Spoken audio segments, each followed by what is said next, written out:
Bonjour, bonjour Nabalandi, nyon surtout au Bozolanda biso partout dans le monde. Tozongi lisusu, tozongi lisusu na émission au Bolingara mingi bino balandi na biso. Bino bato bolinga mingi ko partager émission parce que tozo kasango. Bat bazo benga biso, bat bazo zongela biso, bat bazo lobana biso. Vraiment merci à vous tous au boza abonnés sur Siloé TV. Oh, parce que Siloé TV on travaille toujours en collaboration na lobaka mingi na Tosolo Lango TV. Ngai ndeko na bino ndeko Akila naza liboso na bino na ye kosola bino na émission babengi Parlons de l'église. Parlons de l'église, c'est une émission au serviteur de Dieu belé ba Zolanda au ba landa kamingi au ba linga kape mingi parce que naloba toujours tobete la vérité maboko. Et l'homme sous to robete la na mokili o ya se ezate. To robete lelo bato mokili lelo maboko mais lobi ba ko ignorer biso, lobi ba ko finga biso. Alors ceux que zobete la vérité maboko, yeba que vérité ne komemo quelque part. Ça veut dire que yonangai tobetela toujours Jésus-Christ mokelinayo mokelangai maboko. C'est lui qui est le chemin, la vie et la vérité. Lelo toye na émission na biso. Parlons de l'église, mais to soulever point moko autre babengi l'intérêt. L'intérêt pour se poser, mais comment intérêt lelo sur la vie de l'église. L'intérêt sur la vie de nos pasteurs. L'intérêt à propos du mariage dans l'église. Yango torokabolango lelo torosololango lelo nenge na zui bapel. Je salue le pasteur Caleb à partir de Lubumbashi. Que Dieu vous bénisse. Nzamba mona yo penza. Merci. Na message votine ya kibiso ya encouragement au bokombosolo ki mingina homme de Dieu a se présenter na ke binyo su boyebie na ke batebele tant ba moni miso ba bia. Bazongi lisusu. Merci aussi au pasteur Étienne à partir de Luchi. Yé pas comme la kibiso à solo la kinabiso nzamba pambolo pasteur et Sika Oyozali. Sans oublier le pasteur Willy na Londres nzamba mona yope makambo kitoko vraiment la na pasteur et zomona vraiment que vous êtes dans le bon. Que Dieu vous bénisse et sans oublier le pasteur John à partir à Suisse. Ça veut dire que émission na biso ba la partout dans le monde et sans plus tarder na pesi batu nyonso. O baza ba abonné na biso, o ba partager ka ba émission oyo, o ba landa ka biso na bokebi mingi. On a lobi lelo na parlons de l'église to na tembe moko. Témoin ezali l'intérêt. L'intérêt total l'intérêt général de l'église. Mais to ko aborder ba sujet ebelé et na baloli na baluki na moni le pasteur que j'aime beaucoup, le pasteur que vous aimez beaucoup et to démarrer na bonjour pasteur José. Bonjour ndeko Akila. Nzamba mona o pasteur. Merci beaucoup. Nabi que malgré les conditions et le climat lelo au salika que fort ya ko ya mbangu na ko répondre à l'invitation na biso na plateau lelo. Et surtout les apona yo faut que soit na bien sur le plateau. Merci beaucoup, merci beaucoup. Et ça plateau auto yambaka ka pasteur José te. Ceux que dans la poste les can émission, vous êtes un pasteur, vous êtes un homme de Dieu, vous êtes un évangéliste, vous êtes un prophète. Peu importe, il y a titre na yo. Peut-être tu peux être juste un homme. Oh, akoki ko solo là, akoki ko répondre ko solo na ngande ko akila. Numéro na biso ezawana benganga toza basé na Afrique du Sud. Soko za musika oza na Suisse, oza na Londres, oza na États-Unis. So lingo le kana émission na nzela ya singa. Problème eza na ngote na koya na tokovana na plateau et na tie online to ça la émission et l'élection. Parce que je sais que Bilobato Bolanda Bisso, vous avez beaucoup à dire à propos de l'église. Vous avez beaucoup à dire à propos de tout ce qui se parle et qui se passe aujourd'hui. Na milie na biso bana na Nzambe. Nazongi et pas ya pasteur Boni Makam. Non, ça va. Dieu nous fait grâce. Boni Nzambe, Boni Bampate, Boni. Non, Nzambe a toujours malam. Na bolamu na ye oyo aza nango azo partager na biso bolamu wana mpate na ye oyo pe azali ko mettre à notre disposition. Mais apparemment pasteur Olobalwa mutu aza sango moi libanda pe peut-être moi mambebele parce que bino boya kaka Jésus témoigne qui mena Nzambe za metango bima we dégâts. Non, baluka qui est na ba bruit ba makelele tout ça azala quitté. OK. Mais sans le douce voix, dans les douces voix. Donc c'est là où il est. Waka lisolangomba. Donc ils a bon. Ah, c'est là kinzamba lo na ndenga makelele me. Alobate. Nzamba lo bana mpepe mo aki. Voilà. Donc toza bongo donc oh naza ko refléter extérieurement intérieurement pe ils a bongo. Merci beaucoup pasteur, sans plus tarder ndetolo bake na bapesa biso et pas ya rédacteur na biso en chef après ça biso temps ya kotambola vraiment selon temps na biso. Pasteur, le lotozo le likambo babengi l'intérêt général de l'église. Okay. L'intérêt général de l'église, je pense bien ndenge ba pasteur Moussou Balanda Kibiso, nabi pasteur Willy, pasteur John na pasteur Caleb ba bazana Lubumbashi, pasteur Étienne ba meka qui un peu koyebisa biso à propos de likambo ya temps. C'est comme si nazo attaquer mais nazo sauter na ba question belé. Je pense bien lelo na meka ko ça l'effort parce que ngana émission ngana nga mingi ko vibrisser basel basel na nzambe mingi pona na bungisa bango vérité toujours ebima na loba mingi to bete la vérité maboko mais lelo vraiment na okende malembe pona to meka peu ko sur l'intérêt de l'église. Pasteur José Moukadi lelo tozomona intérêt de l'église par rapport à fonctionnement. OK. Parce que l'intérêt de l'église, c'est lui-même Christ. Alors, il a fait tout menation le disciple et baptiser leur au nom du Père, n'engue mission, on colo appelle ça biso. Mais par rapport à l'intérêt de l'église, yango est commis, et ça l'issue n'engwanate, et commis le intérêt pastoral. Intérêt pastoral, pour ni na lobi bongo, parce que dans l'intérêt, nous voyons tout. Nous voyons tout.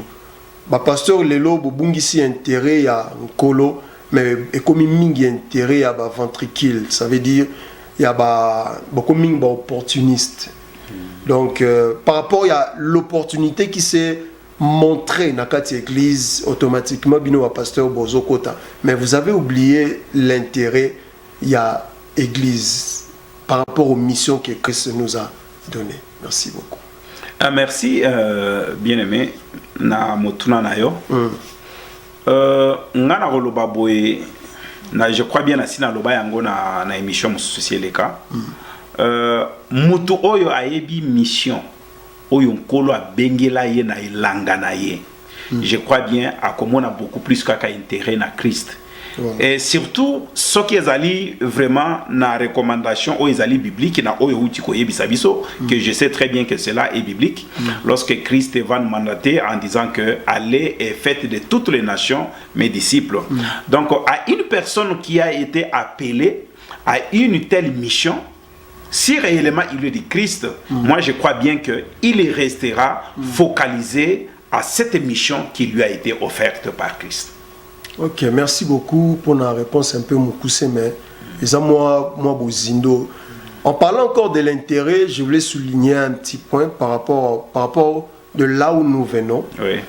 On vient tous Namboka Congo, Namboka Nabiso Siko Toyebeli Yesu, Otozo Landae, Tozo Salilelo. Mais par rapport à l'intérêt, qu'on réfléchit, je pense bien Nabalandigno Sobolanda Biso. Église tant aux fongo la branche dans notre église et en Congo et il fongo la peut-être cellule nango parce que l'église en mission to bien mis l'église en mission l'église apostolique o que fongo li tindi ba délégué bato mais ce comme dans moment oyo les hommes de Dieu ba mandaté mutu moko ba tindi en mission netina ki quit akero fongo l'église.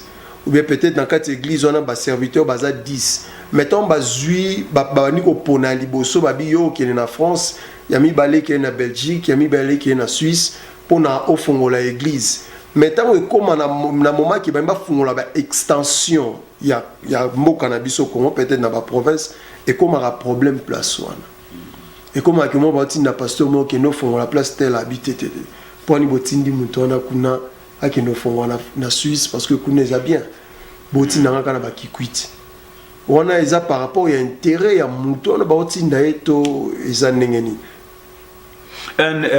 Merci na question wana bon na nyoso na ko répéter eloko kaka moko. Vous savez la plus grande source na musala na Nzambe ezali directive ya Saint-Esprit. OK. Mutu oyo azui recommandation ana ya ko implanter ba extension na ba pays oyo yo otangi. Est-ce que bamboko ya tindi bango ezali pe bamboka oyo amona ki na révélation wana ou bien ezali plan na yemoko je dirais qu'un sentiment na yemoko o il matie na kati ya mutema alobi que non voilà na tinda na tel pays na tinda na tel pays ou bien ezali le Seigneur mutalobi la qui comprenez on est le roi leader on est le roi visionnaire parce que surtout ni visionnaire bon ouais parce que non c'est Dieu qui m'a mandaté Dieu m'a révélé. Maintenant qui est visionnaire? D'ouvrir l'extension. Oui, visionnaire c'est la personne qui a reçu la vision. Merci beaucoup. C'est Dieu. OK, merci beaucoup. Il a réussi la vision, c'est Dieu. Maintenant, la manière d'agir dans tout ce qu'il est en train de faire ou bien d'exercer dans sa vision qu'il a réussi avec Dieu. Est-ce que cela réellement prouve que non, c'est Dieu qui lui a donné cette mission? Parce que c'est une mission, parce que aller faire tout le nation mes disciples, ça veut dire aller dans tout le pays. Oh oui, c'est Christ qui l'a dit. Maintenant, réellement, toi la personne qui part avec ce bagage, est-ce que réellement Christ t'a dit ou bien c'est toi-même? Parce que lorsque Christ vous envoie, dans cette mission-là, il y aura des choses, des signes qui vont vous accompagner. Combien va kenanengo ane par après comme ba dégâts? Combien va kenanengo na fungoli mais lelo toyoki keno ezalaka lisusu na branche ezalaka branche ya église wana te. Et comment ya yemoko? Ndenga comment na terrain wana? Parce que amoni ba intérêt na ye. Amoni ba intérêt na ye. Bongo sikoyo muto yo. Eza poto. Bongo sikoyo muto. Poto bo fande ekota kitoko. A redétourner pe vision balamoko. De quoi qu'il a. Ce qui toza beaucoup plus dans le pensée de Dieu. Quel que soit mboka bakotinda yo. Si tu es du Seigneur. OK, pourquoi pasteur Makambwana lelo tokomiko comme nango na kati ya l'église? Parce que ngai l'émission nanga je parle c'est que les gens qui nous suivent bazo bisangai. Et nous parlons aussi à propos de réalité parce que si aujourd'hui nazolobela makambo ba pasteur lelo nazolobela sur la vie de l'église parce qu'il y a beaucoup de personnes aujourd'hui même ba na poto dernièrement nazo ki message nasi ba pasteur ebelo ba olanda biso bazana ba mikila poto ba yebi ke bandimi bazwa décision ko kende lisusu église à cause de l'intérêt à ba pasteur. Je ne crois pas à ça vraiment en totalité. Parce que... On a un exemple, pasteur. Ok. Peut-être moi je peux vous informer. Ok, ce n'est pas un problème. Parce que là aujourd'hui, ce n'est pas tout simplement Ndeko Akila, mais je prends le monde en général. C'est comme si aujourd'hui, vous savez, ceux qui sont censés de parler de l'église en soi ne font pas leur travail. Ok. Et des serviteurs aussi qui sont censés de bien donner au monde ce que le monde en a besoin. Lorsque je parle du monde, je parle réellement de chrétiens qui ont besoin vraiment de cette vie, qui ont besoin vraiment de la parole, qui ont besoin vraiment de l'encadrement spirituel. Ces gens-là ne le font pas.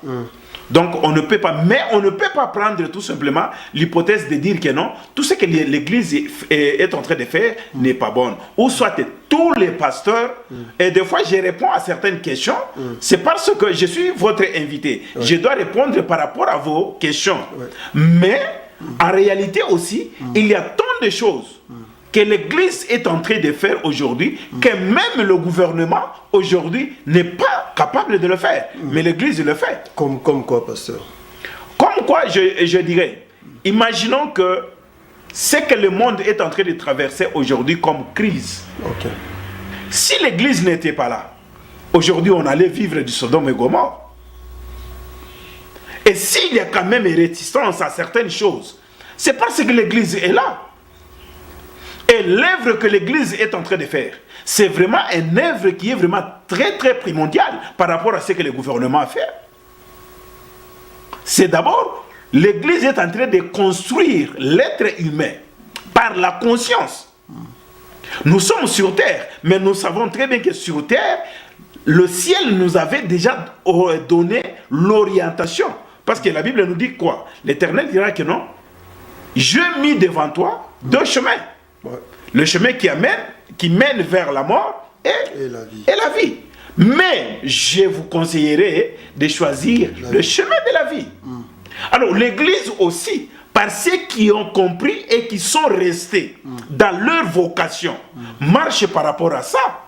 Et les gens sont sauvés à travers ça. Oui. Parce qu'on ne peut pas dire que non, voilà, tout le monde est du Satan. Non, non, non. Il y a des gens qui marchent. Alors des gens qui marchent, lorsque aujourd'hui le gouvernement cherche non, des gens honnêtes et tout cela, non, c'est quand même que non, lorsque vous trouvez ces gens-là, vous allez trouver en eux quand même quelques pourcentages des notions de la parole de Dieu. Mais en parlant de l'Okolobi, c'est très bien, pasteur. Ils ont très bien, j'ai aimé, mais par rapport à l'intérêt, ce que j'ai dit aujourd'hui, ils ont palpable. Donc, ce bateau, nous sommes en Abisso Abimil Banda Batouni, ils ont dit Kambango. Moutou, a eu une décision à Bino, qui ne soit église. Si na tunye pour nanini. Non, pasteur Wana, Aza boye. Pourquoi? Parce que le pasteur voit seulement l'intérêt à bateau banambongo na kati église, mais pour na bateau banambongo te. Mais de quoi qu'il a, vous êtes du média. On doit la juger. Vous êtes du média. Pourquoi pas aussi un jour que nous inviter aussi un homme de Dieu de venir parler de bien de pasteur? Parce que voilà moi les amis. Parce que comme neti bino moko ne na uto bandeko ba pasteur mususu ba poser ba question. Oui. Neti bino mo bo vivana malamu te entre vous le pasteur bo zaza na ba guerre d'esprit après on le kina cher te ipe biso mais tandis que cher les a sanctifié Pasteur José Moukadi, Zayote, n'a pas cet exemple parce que vous allez parler à propos du vous représenter le roi pasteur. Oui. Vous allez représenter le peuple. Donc, les gens sont là. Bino pasteur, bon, on a intérêt na bino. Na ba makambo nyo surtout bozo sala, boyo kanarate. Les loso ba bengisi bino ba pasteur que non. N'a pas cet exemple, surtout en Afrique du Sud. Gouvernement sud-africain et pesi bino mbongo.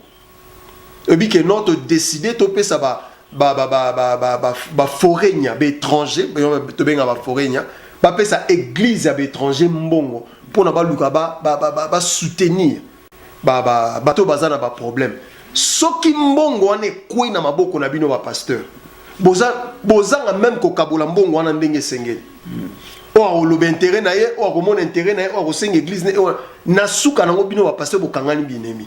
Mais vous avez ce que je vous dis, c'est vrai parce que les Makambo, ils ont ça la main.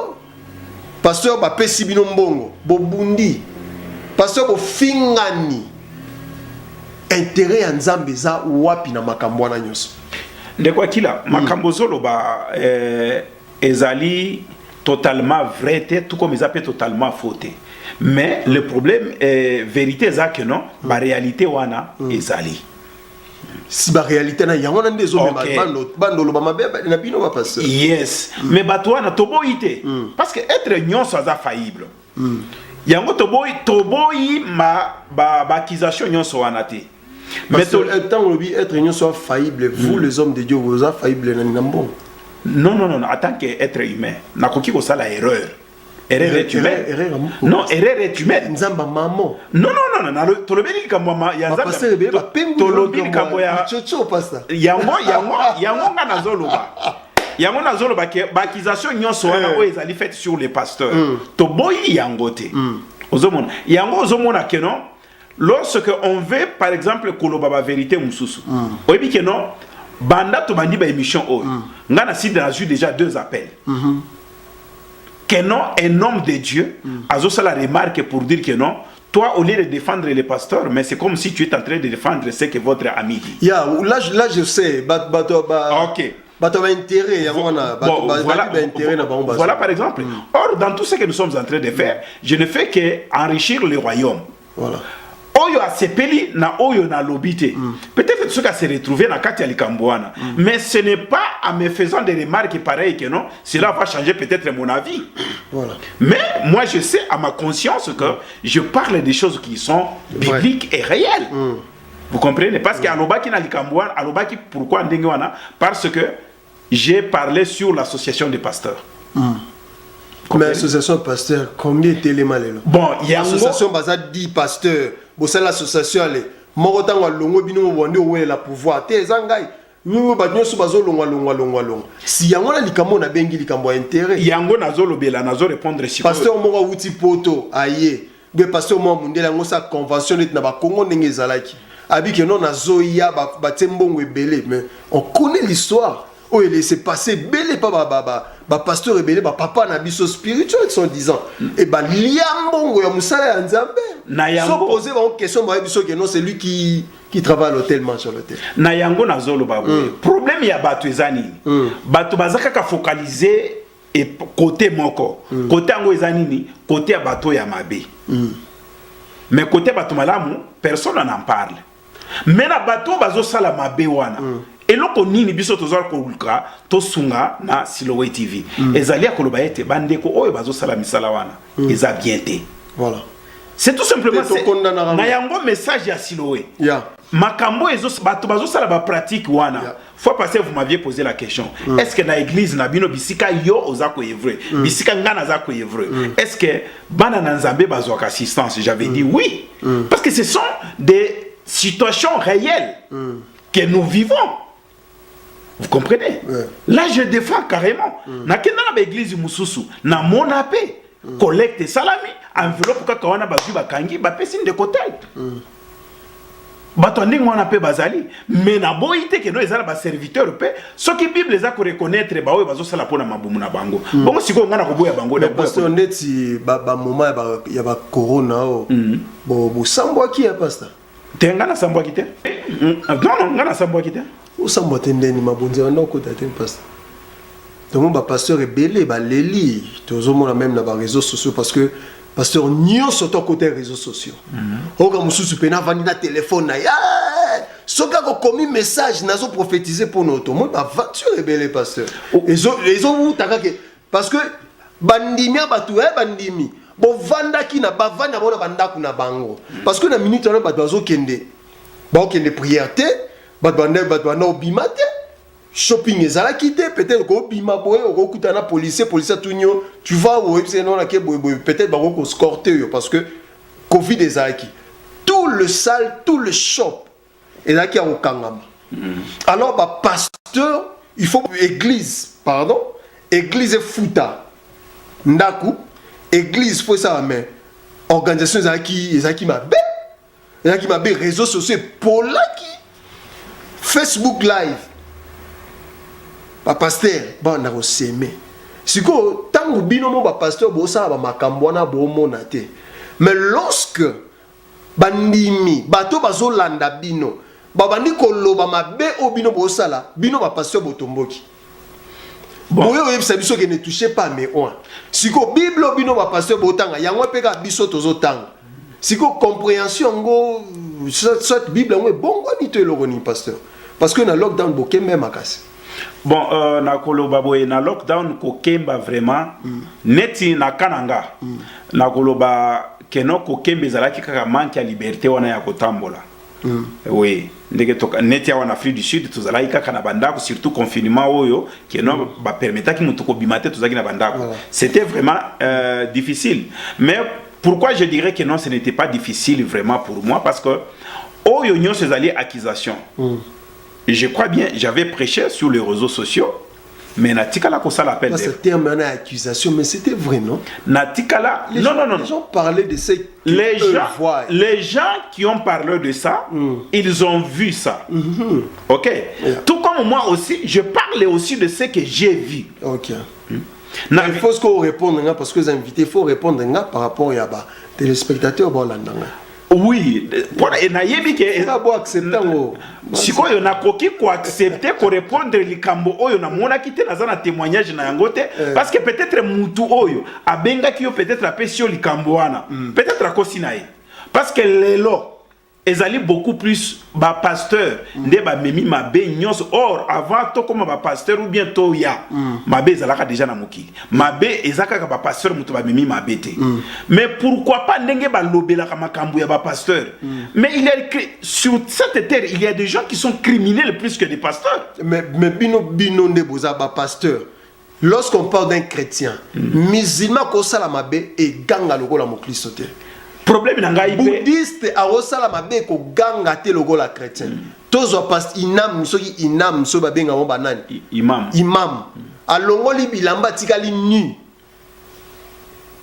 ata ba biblian en effet mais un pasteur chrétien alonga bilamba bataika na réseaux sociaux o kandenye ko vibrer ça veut dire le chrétien boza na impact moko boy boza na impact bible lo bana biso vous êtes la lumière située sur la montagne n'est-ce pas so lumière wane kangami mutu nyoso hotel même ça peut être boy ndeni mwinda neza na ngomba et katani sikoyo vous le pasteur ba conducteur ba berger na biso aux à la prophète parce que nous avons un ministre de Dieu voilà parce que le ministre englobe tous les 5 ministères na ministère et ça que soki mwinda ekufi bino ba ministre de Dieu bo lingite ba loba ke mwinde kufi non to lingite so balo so balobi mwinde kufi alboko mo la kila bat mabe non ce que lobi vérité na wala kilo mabe ponani oh mais non pas non ce que lobi vérité na silika ponani mais ba linga vérité te so c'est vérité wala kilo mabe bato misusu yes bato misusu mais là vous savez j'aime cette parole de la Bible qui dit laissez-les croître ensemble le moment viendra où le maître de la moisson c'est-à-dire voilà il viendra alors lorsque la Bible parle de ça la Bible reconnaît que non il y a de vrais et de faux yes ok la Bible reconnaît que non il y a de vrais et de faux maintenant le monde lui-même tellement qu'il est plongé dans le ténèbre il ne veut pas connaître la vérité il ne voit que le mal voilà or au moment où il est focalisé à voir le mal le bien aussi est là à côté. Maintenant, qui sont les bénéficiaires de ce qui est bien? Ils sont minoritaires. Voilà. Et le monde eux-mêmes veulent toujours les ténèbres. Qui ont crié, crucifiez-les? C'est le monde. Le Barabbas qui a fait tant de mal, c'est celui que le monde va se faire avocat de Barabbas. Pour condamner celui qui était la lumière. Alors vous croyez que non? Ce temps-là et notre temps ont changé. Rien n'a changé. Et ce sont les mêmes gens-là qui essayent toujours à étouffer ce qui est vrai. Mais malheureusement que nous sommes là toujours. Mais par exemple, le ministre de Dieu, c'est l'homme sous la Massanga. Et l'homme qui a la Massanga, et comment la Bible était. Mais na yebi lo na yebi ke nzambe a ben bato bazo travailler na sacerdoce. Bangoni ba simba alcool te. Nathan lelo na compréhension nga ndenge zali. Que lorsque la Bible nous dit n'attristez pas le Saint-Esprit. Nga nation na cadre que non n'étouffez pas le Saint-Esprit. Parce que lorsque l'esprit de Dieu a lo banakati na biso alors nakati nangai na pasteur na ke koteya pasteur muta meli alangwe a ke koteya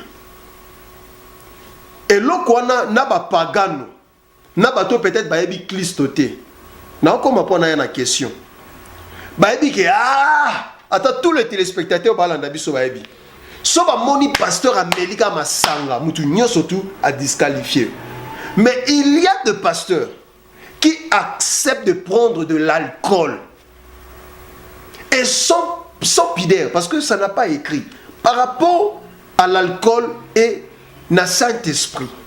Est-ce que cause à la together? Est-ce qu'un homme de Dieu non parler de la sacerdoce à cause de l'alcool? C'est ça ma question. Non. Maintenant, pour que nous répondre sur quoi la préoccupation, il y a Bazolanda. Parce que je sais que d'autres pasteurs, parce que nous parlons de l'intérêt, d'autres pasteurs qui prennent de l'alcool ou de la bière, eux acceptent par rapport à leur intérêt. Parce qu'ils vont te dire que Yesu est mon bon là qui m'a évenu. Je dirais que par rapport à leur intérêt, mais et non par rapport à l'intérêt de la Bible. C'est ça. Donc à ce moment-là, j'aimerais peut-être que non, s'il est par exemple pasteur Jean, donc c'est mieux de l'appeler tout simplement Jean. Il n'est pas pasteur. Alors, Autrement, bon, tant mieux.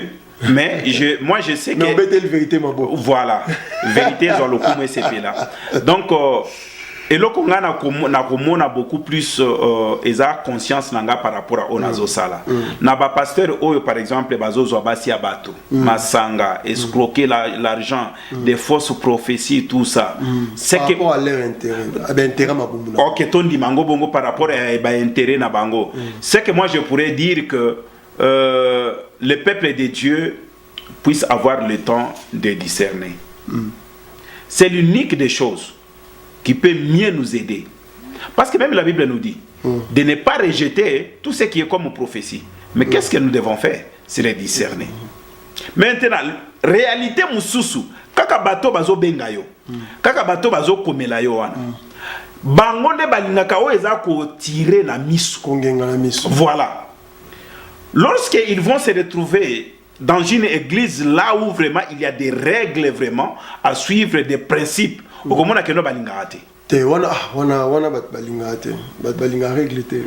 voilà. Si quoi bato wana balingaka te wana. Jamais bakolomba makambo ya malamu o église wana ezosala. Maintenant makambo yo bazoya nango ya mabe o bazolobela ba pasteur. Eza na église na bango wana bakendaka. Bake bakutani na makambo wana me baolongwa pete badinga mika bazaka kawana sikoyo makambo bazomona kuna bazwi ba casquette nyonso wana baye kolatisa batu nyonso. OK. Alors yango na fois passé na répondaka na question na yo moko na lobby, j'accepte de répondre ba question mususu parce que nazaka kana casquette wana pe ya ba pasteur. Mais ce que na lobby que non na kende na réalité à Kolobaïte, non? Makambona na ibi angote pe concerné ngate. Bakolobani ni c'est un pasteur orgueilleux. Makambo tozolo ba ibi angote. Aïe boena boye tout ça. C'est ça le monde. Même à la manière au nègre toloba qu'il faut passer, mais il y a un autre serviteur qui a compris ça autrement pour faire des remarques. Et c'est aujourd'hui, mais quand même, je vais changer la même réponse, mais autrement. Autrement, oui. Bato bazako akizo ba pasteur lelo. A commis na église. Prenons par exemple lorsque c'était avec le temps avec notre papa Mbi apôtre Mbi Moulaya. Si tu betel avant ya kokote il faut za la kana foulard na mutu. Et tu remarques qu'il y a un peu de monaki yango. Et il y a un moment donné tout ça ba réalité oh ba kabelo ye banini tout ça. Bato balata ki foulard lobi wana. Nde ba komi ko s'opposer na ba principe ya église na bango. Voilà. Baza ko se retrouver tel isusu par rapport à quoi? Par rapport ya style ya monde. Ezana ba misusu ba koka kite ba nini? Ba kei. Metango ba kei, ba témoignage o bazo pesa sikoyo. Eza ba témoignage o bazaki nango na betelte. Eza ba témoignage oyo ba kutani nango na ba réalité côté ba kei. Mena bazu ba casquette nyonso wana, balati si ba pasteur nyonso. Eza na ba pasteur lelo papa diki na ebisayo. Il y a des pasteurs qui se sacrifient. Surtout na mboka neti oyo tozali Afrique du Sud. Eza mboka moko eza facilité na évangile. Mais il y a quand même des serviteurs aux hommes qui ont tenir jusqu'aujourd'hui. Puis azali ko réunir bateau et des gens marchent avec lui et les gens respectent ce qu'il dit. Mais ils ont ba misusu pe ba monique non non. Na kokokate parce que ba pasteur eza pe na ba misusu baza atikala ozo problème na pasteur te. Mais azu problème na ba pasteur par rapport à témoignage. Il y a les solos. Mais il y a une expérience personnelle était na makambo de kwazoloba. À l'occurrence, Christ qui demande à ses disciples, qu'est-ce que les gens disent de moi? Disciple, chaque disciple a lobi. Mais là, tant que Christ a écrit autour bango, si ko bino bozana nga bolobini.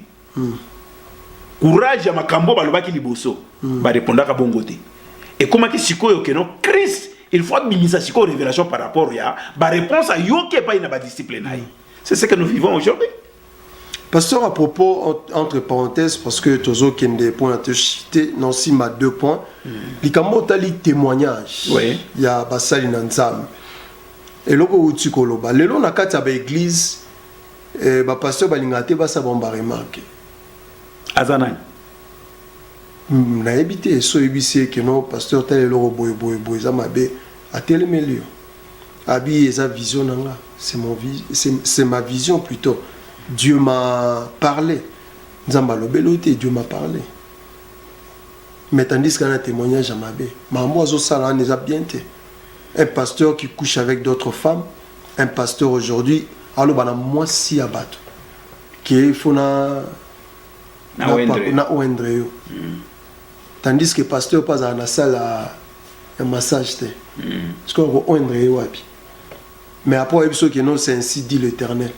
Moi si pas le ngoli bilamba ba oendre. Na si maman moi so ba oendre comme na zemi. Si on dit tout le banano vérité na moko. Please vraiment to sunga na ngana yo. Na vérité moko. Yes. Moi na mwasi o ba bengi moi na mwasi normal. Bongo makambu nyonso ezosala. Pe oya ndimela Yesu Kristo lokola mokonzi pe mobiki sa vie na ye. Okoti na bureau a pasteur. Pasteur abimise lio ba révélation na ye après ayebisi yo longola bilamba na wendre yo. Yo po longoli bilamba. Et ça m'a mingi. Non, tous on a nos vraiment réalité en face. Please sunga, to lo beloko yo bien. Moi si oyo oyebi que non oyaza mon Christo bo, pasteur ou bien prophète ou bien docteur ou bien nani ayebisi ye pas longoli bilamba. Ming eza basala on a baso ba moni kitoko moi ça za monzoto pour l'intérêt. Problème ezate moi si kitoko na elongi. Na moi si aza na kitoko te na elongi. Bazaka na sexe moko. Basa bon ma beba ba oindre ba moté ka kitoko. Problème ezate parce que Mosali aza frappé na oya miso. Problème ezate me bango nyonso baza basi. Mais sikoyo na kati na bongo na yo. Est-ce que mutu wana andimela Yesu? Oyo pasteur azo ebisa ke no longola bilamba, abandi pe ko longola bilamba. Là, c'est autre chose. Alors, c'est là où le monde doit comprendre le grand travail que nous sommes en train de battre dans nos églises. Voilà. D'échanger cette conscience que le diable a prise depuis longtemps.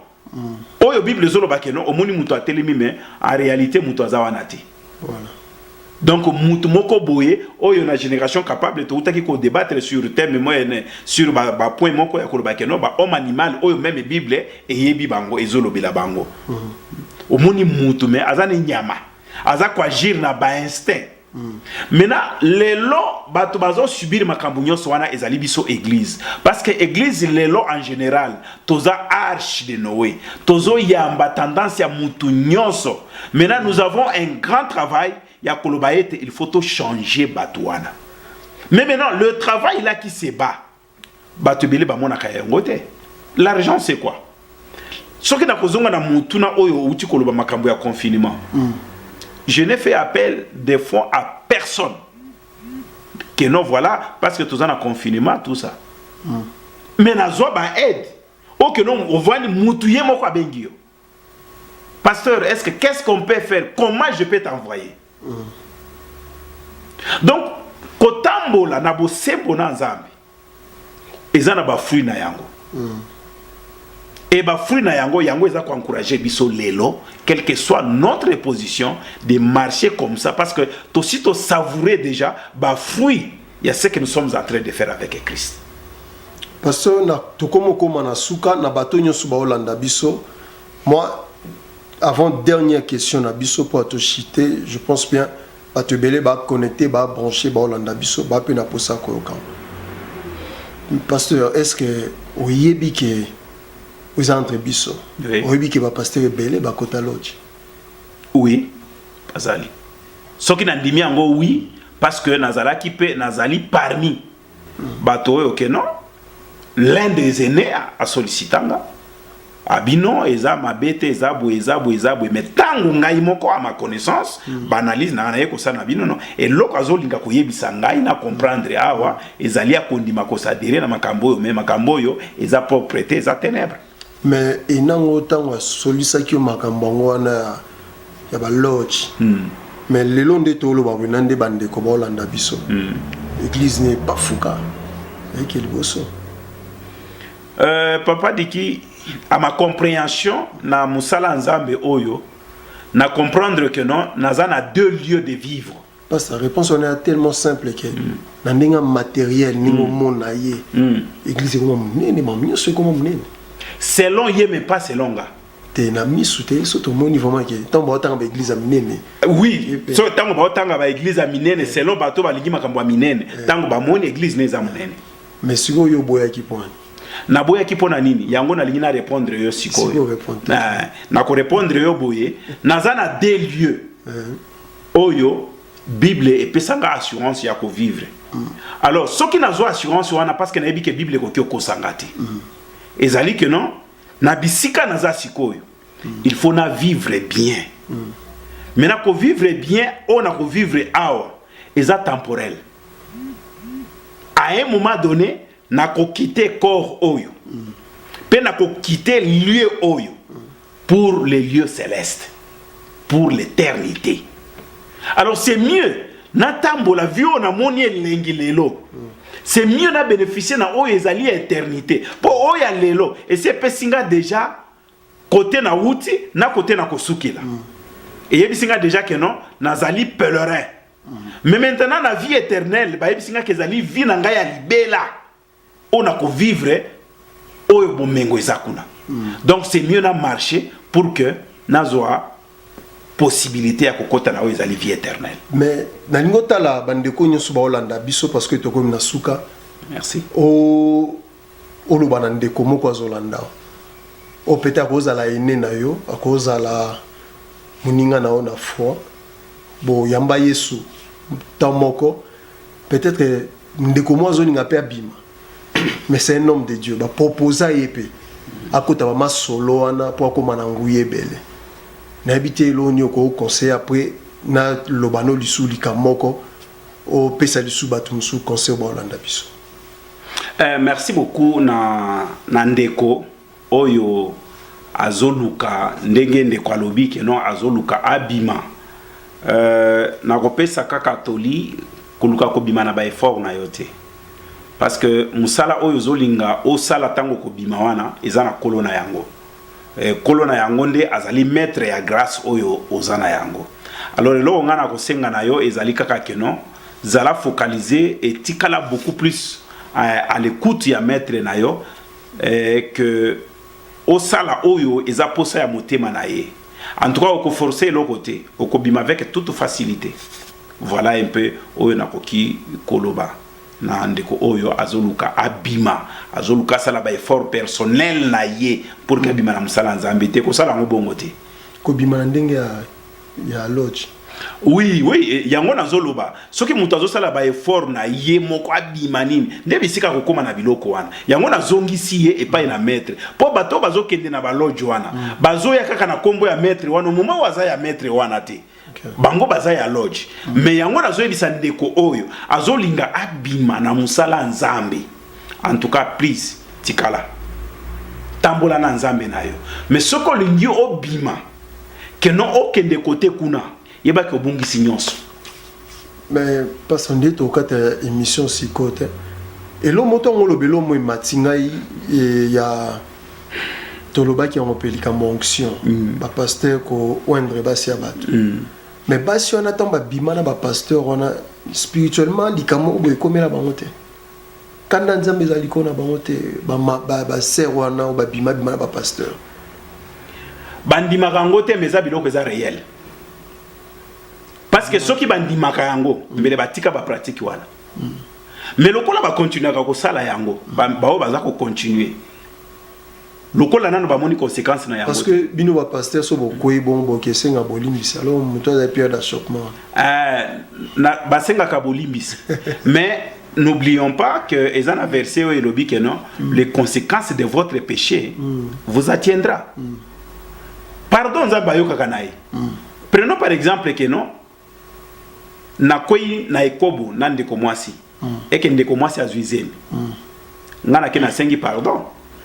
Selon la foi nzamba olimbi sangai parce que nazongeli bon si kozemi na nzamba alongola ngobe bon émotion bon émotion ko ina kasi azo vivre conséquences et lisumu na epose miona olongwati dans une malédiction moko boyete liko bato bakoisa basali na nzambe to bazala kana mababe eza lokola bandeko oyo aza mobali na mikomisa mwasi Donc bato on a déjà balongwa déjà na volonté parce que ministre de Dieu belé ba oma ba ve ba made il y a bato nyonso wana ezali équipe il y a bato bazo vivre sous emprisonnement, il y a ténèbres, donc on a pas malédiction. Mais à hôtel Maliboso, qu'on a take it. Na yango eza motuya et pas inabana na Nzambe, kosenga mulimo santo azala permanent kati na yo, pe ozala na esprit wana na sens wana ya discernement. Siko bato nyoso ba Holanda yo na ke belé pe bayoka ki ba soupçonna ba pasteur na bango baza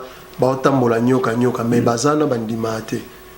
Bandimate lo nyoko conseiller bango oyoka déjà que non pasteur nabino atambola ka bien te po ezana ba témoignage oyo moko oyoka pe ezana misusu oyo ndima pe que non ezana ngo ya solo yé pas kufa victime non yo pe moko oza victime na yango sikoyo oza ya kokangama parce que eza vérité oyebi sikoyo lo kunino vande la kawana voilà parce que mutona za modèle pa na ote fanatisme kasi yango ndeko bomao fanatisme wana yango ndeko bomao donc oza ko aider mutu moko boazo kende enfer yo siko yo kelie mawa mal placé lobi que non to kufa ensemble anga aider nzambe te nzambe ba idaka yete ba okufa ndi ensemble na mutu oyo azo memaye na nzela wana voilà Christ a dit je suis le chemin, la vérité et la vie. C'est lui qui me suit. C'est-à-dire la vérité, la vie, tout est en Christ lorsque je suis Christ.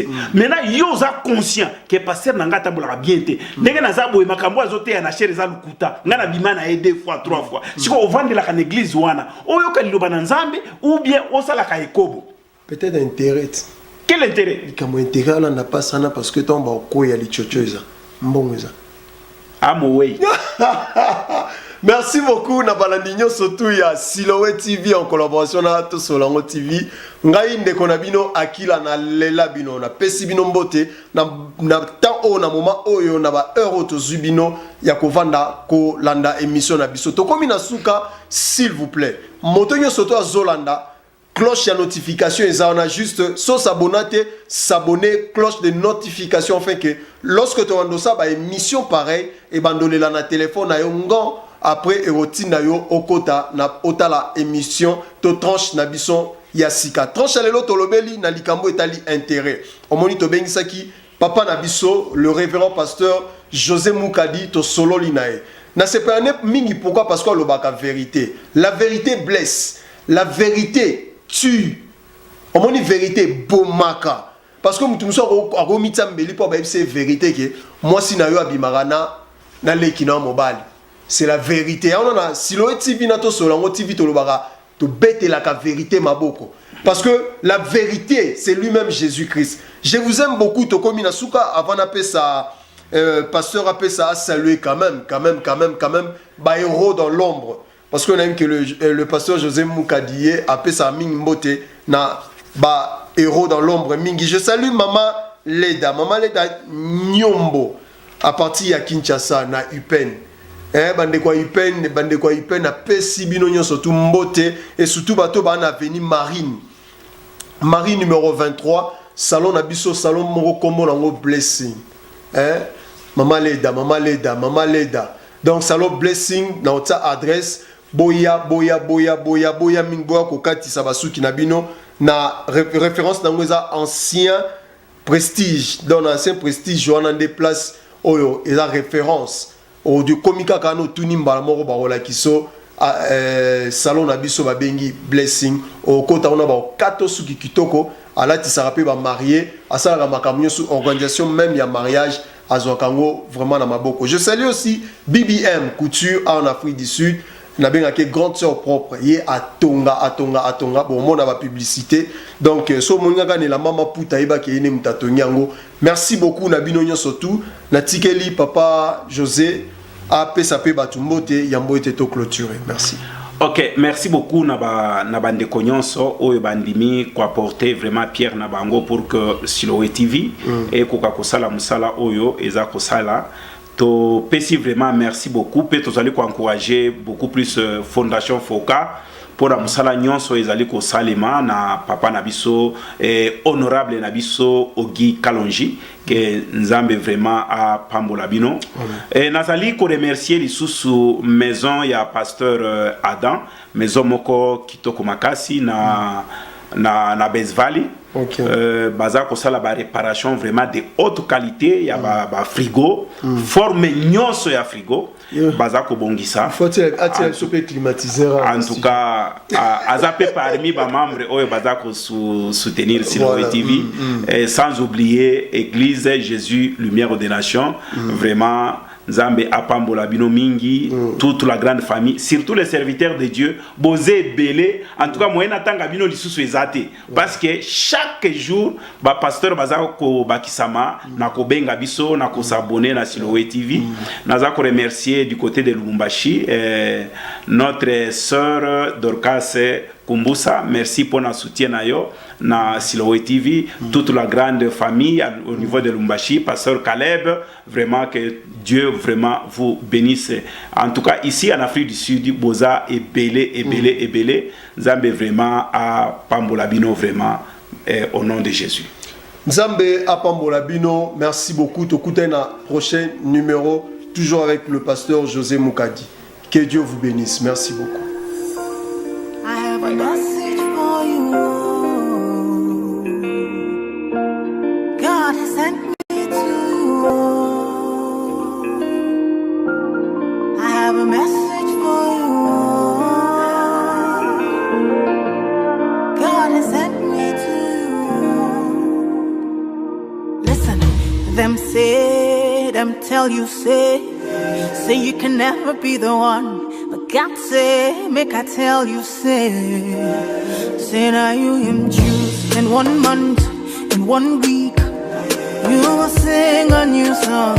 In 2 days, a lesser than you will hear. Congratulations, you're in the glory of God. Congratulations, He has done it for you, and you will come back with a new song to sing. God is good. Yes, you will come again with a new song of praise. God is good. Oh, congratulations. Congratulations. Congratulations. Say what the Lord has done for you.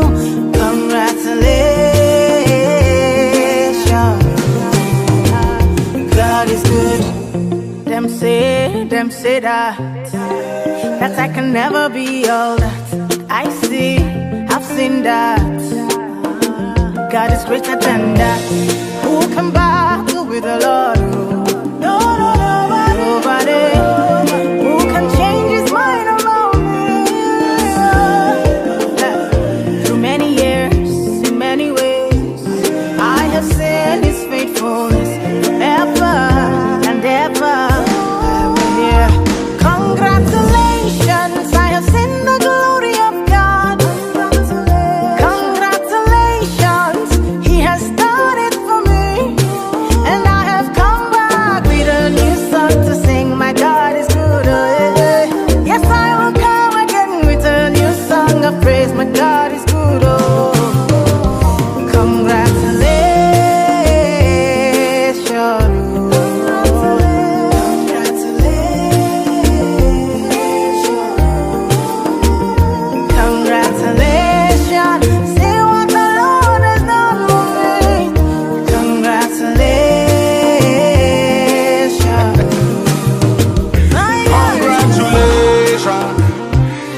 Jubilation, congratulations, no more tribulation. I bring you good news where you cannot refuse. Oh Lord, I told you with Christ say you can never lose. Oh God, oh man, I beg you give me your attention. Very, very soon you will share your testimony. One by one you will tell your testimony. Bigger than money, we say sweeter than honey. Congratulations, you're in the glory of God. Congratulations, He has done it for you, And you'll come back with a new song to sing. Your God is good. Oh. One day. You will come again with a new song of praise. God is good. Oh. Congratulations.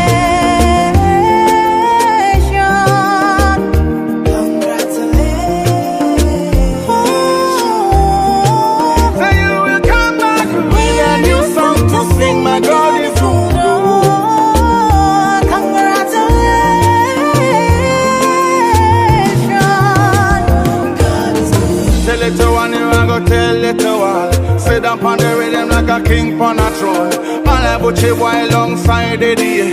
Two and we together in a celebration.